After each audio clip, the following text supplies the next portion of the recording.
Hello, everyone. The criminal justice system is another area of contemporary American life that could use an overhaul and modernization for the current era. After nearly 5 decades of stable incarceration rates, with the war on drugs, the United States experienced a more than fourfold increase in the size of the state and federal prison populations beginning in the mid 1970s. Between 1975 and 2005, the United States rate of incarceration rose from around 100 incarcerated per 100,000 to 500 per 100,000. There was also a racial component to the statistic. A study conducted by the FBI in the 1990s found that while blacks represented only 12% of all legal drug users, they made up 41% of all those arrested on cocaine and heroin charges. Giving credit where credit's due, things have gotten better since then, with the Fair Sentencing Act of 2010 by the Obama administration and the First Step Act of 2018 by the first Trump administration. But problems still remain, and it begs the question, how did we get here in the first place, and what are some things we could do to better improve the justice system? Starting in the mid 1970s and onward, drugs associated with the 1960s counterculture, such as LSD and marijuana, were losing their popular appeal. Cocaine was becoming the new glamorous drug, with its use being featured in films at the time and songs recorded about it. One New York Times magazine even ran an article calling cocaine the champagne of drugs. It was a culture shift, and cocaine sales increased sevenfold during just this 1970s period. And with U.S. demand for drugs rapidly increasing, new organizations like the drug cartels would rise to meet the market. The War on Drugs and Just Say No campaign would really come into force during this 1980s period under Reagan, but the way in which it was implemented would have devastating effects on a generation of people, especially the black population. One issue others have mentioned, maybe the most important one, is we chose prison as a primary way to respond to crime. Often non-violent crime associated with drug possession or personal use, when there was any number of ways or alternative methods we could have took. According to research by the Brennan Center for Justice, as recently as 2016, it was estimated nearly 40% of the U.S. prison population at the time, around 570,000 people, were behind bars for no compelling public safety reason. Another reason could have been there were conflicts of interest and cases of turning a blind eye when there should not have been that could lead one to question how serious the Reagan administration actually was when it came to stopping the flow of drugs into cities. Case in point, during the 1980s under Reagan, as part of the ongoing Cold War, the United States backed an opposition group, the Contras, against the Sandinistas in Nicaragua. In 1982, Democrats in Congress passed laws to cut off support to the Nicaraguan rebels. The rebels found a new way of funding their struggle in the form of exporting cocaine to the United States, and elements of the administration not only knew about these activities, but even allowed them to continue. This event was well documented in a 3-part series titled Dark Alliance by a reporter named Gary Webb, and later corroborated by government officials years later. Don't get me wrong, the lion's share of drug importations into the U.S. came from the cartels.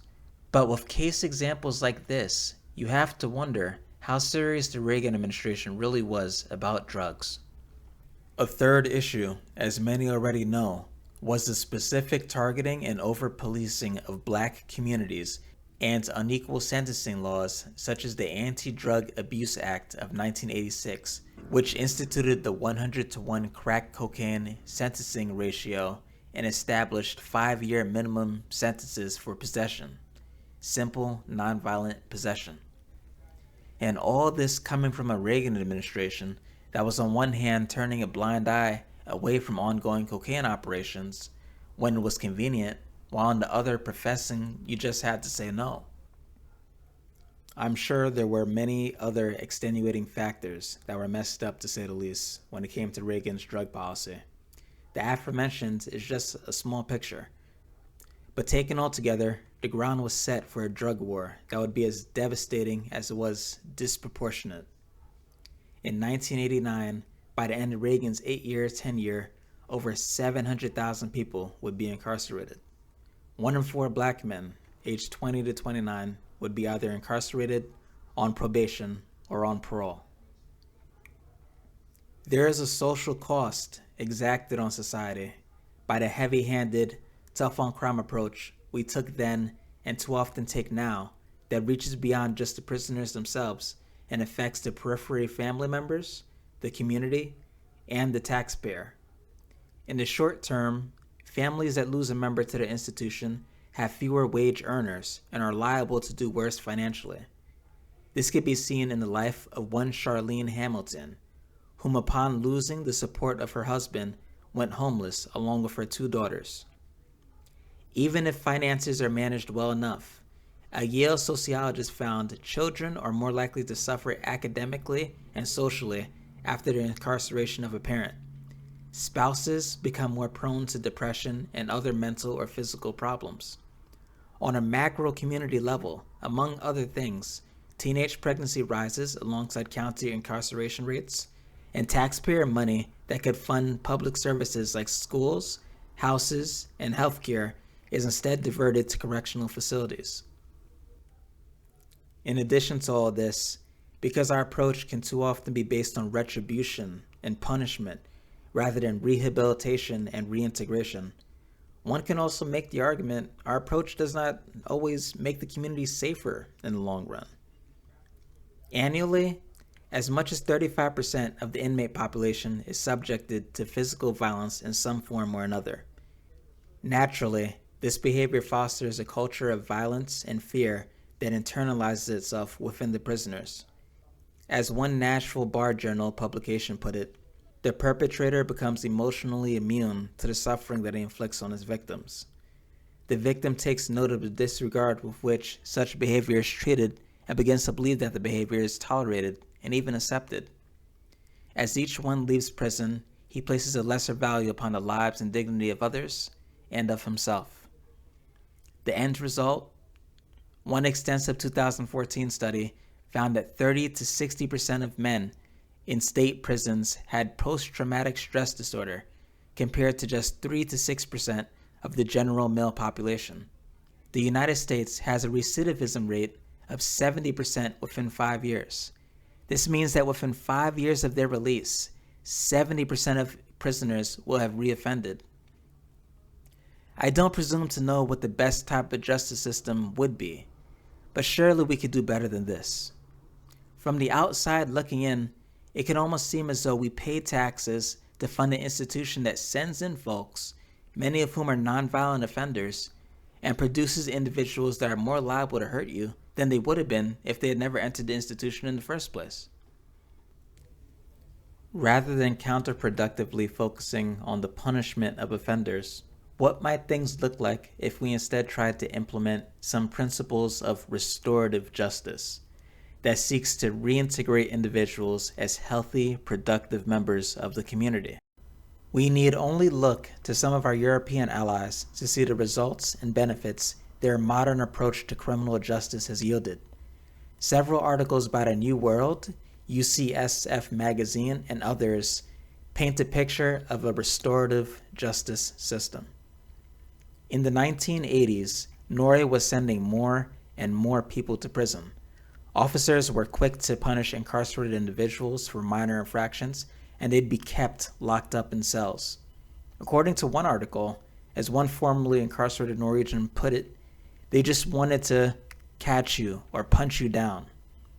Yet despite all this, crime wasn't being reduced. Offenders were not deterred by the prison conditions. They weren't learning the error of their ways. Upon release, they were more likely to be reconvicted of a crime than not. In fact, in the 1980s, Norway had a recidivism rate of nearly 70%. Then in the 1990s, Norway overhauled its prison system to prioritize rehabilitation and reintegration. They prioritize three principles. The first, normality, is a goal to make life in prison resemble life outside as close as possible. This manifests in the form of prisoners wearing their own clothes instead of jumpsuits, cooking in communal kitchens, and eventually moving about unaccompanied by officers. They are permitted conjugal visits to meet privately with a family member or even spouses for intimate moments. They have activities, they might work or take classes or play sports. Their individual cells may have small personal touches, like a mini refrigerator or other amenities. The second principle, progression, focuses on preparing people in prison for when they get out.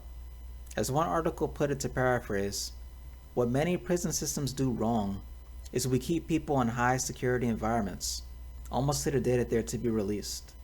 And then those people who are considered too dangerous to even leave a cell become your neighbors or your friends' neighbors. Norway took a different approach with the overhaul. Offenders were made to gradually earn more freedoms by taking on responsibilities or hitting milestones, moving to lower security settings and less oversight as they approached the end of their sentence. The third principle, dynamic security, focused on the prison guards and correctional officers themselves, training them to socialize with inmates and join them in social settings. They would help them talk through problems, maybe even help inmates get their lives back on track. Their correctional officers were trained to only use force as a last resort, and even sometimes identify themselves as social workers, which kind of makes sense considering many inmates are likely to come from broken families or abusive backgrounds. The end result of all this was Norway saw's recidivism rate, the propensity to recommit a crime after release, fall from 70% to 20%. Some prisoners even learned the useful skills and trades like plumbing or electrical work during their stay.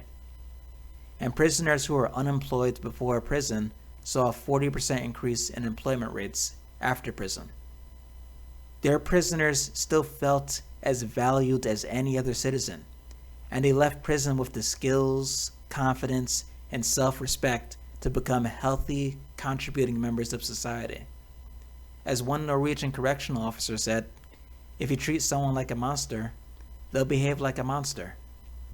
In the 1980s in Switzerland, another success story, the country was experiencing a public health crisis related to heroin use, which involves needles. HIV rates skyrocketed, and street crime became a problem. Swiss authorities implemented a policy resembling restorative justice. They opened free heroin maintenance centers, where addicts would be treated and stabilized. People were given free heroin that wasn't cut with unregulated, potentially dangerous street ingredients. They received clean needles and had access to safe injection rooms, showers, beds, and medical supervision. Social workers helped them find housing and deal with other problems in their lives. The result was over 70% of heroin addicts in Switzerland received treatment. Deaths from heroin overdoses dropped by 50%. HIV infection dropped drastically, and there was a sharp drop in drug-related crime. In the end, 2/3 of the people in the centers went on to hold regular jobs. Maybe a restorative approach like this, taken to the present opioid overdose crisis we currently have in the States, has the potential to save many lives, like it did in Switzerland. And then there is Iceland, which in the 1990s was experiencing its own drug abuse problem amongst the youth. Excessive alcohol consumption was the leading problem, with 42% of Icelandic teenagers reporting excessive overuse in the previous month at one point. Oftentimes, these unhealthy excesses are a result of diseases of despair from hard economic circumstances or a lack of community within the social fabric, or both. So this is 42% of the youth population that's reporting, drinking alcohol excessively. And that's only those that reported it. Iceland launched the Icelandic Prevention Model in response, a long-term, community-driven effort to increase youth participation in organized sports, things like obstacle courses, and other social programs where they could meet and mingle. The results were pretty great. Excessive alcohol consumption fell from 42% in 1998 to 5% in 2016. Excessive cigarette use among the youth fell from 23% to 3% in the same period. Well-organized communities had found a solution for poor mental health and harmful substance abuse in the form of creating social community centers for recreation and get-togethers that provided a sense of belonging and purpose for everyone. It bears worth to note that these policies of restorative justice or rehabilitation and reintegration, similar to many of the policy prescriptions in my social contract video, are not just theoretical or untested risk. They are real concrete policy solutions that can and have been implemented at various times in different places. Restorative justice, as you already know, has been implemented in a Scandinavian country that had a recidivism rate as high as our own. Switzerland handled their heroin crisis expertly. We're one of the only OECD countries of wealthy nations not to provide health care as a guaranteed right to all people. This supposedly experimental, risky policy has been implemented by literally almost every other wealthy country on Earth. Even when it comes to heavy-duty programs of economic upliftment for the layperson, the US itself has a history of its war on poverty and the Great Society. We even had Franklin Delano Roosevelt, a former president, institute the New Deal and aggressively pull millions out of poverty when there was the economic Great Depression. Point being, this is all known history. Almost none of these policy prescriptions are new exactly. Whether it's FDR's New Deal that reimagined the economic system, or guaranteed health care, or rehabilitation and reintegration, we've either done it before or someone abroad has done it before. There are no doubt some who would disagree with the notion of a restorative justice system. Whether they profit from the prison industry directly or it's to score political points, whatever the reason, being tough on crime is a thing. Whenever people say that they're being tough on crime, though, there is this overemphasis on blue-collar, petty crime, street-level stuff like theft, burglary, and drug offenses. In other words, small-scale, often needs-based crime that are the result of and can be expected from an economy that doesn't provide enough opportunity to all its citizens. Tough on crime never means tough on white-collar crime. You know, the kind that can affect millions of people or poison millions of people. Like the $1.8 billion in illegal junk fees that the Consumer Financial Protection Bureau returned to over 4 million different customers. Or, even more seriously, lobbying the government to unban TCE, a known industrial chemical carcinogen that can cause cancer and Parkinson's disease. This chemical was found in up to 30% of U.S. drinking water supplies before being banned by the EPA and then later unbanned. We can even include the 2008 financial crisis that nearly crashed the economy. All white-collar crimes or adjacent. This is all to say, if we're going to talk honestly about being tough on crime, we ought to have that conversation. But your average nonviolent drug possession or other small-scale one-off petty crimes should be the least of our problems. Many thanks for watching.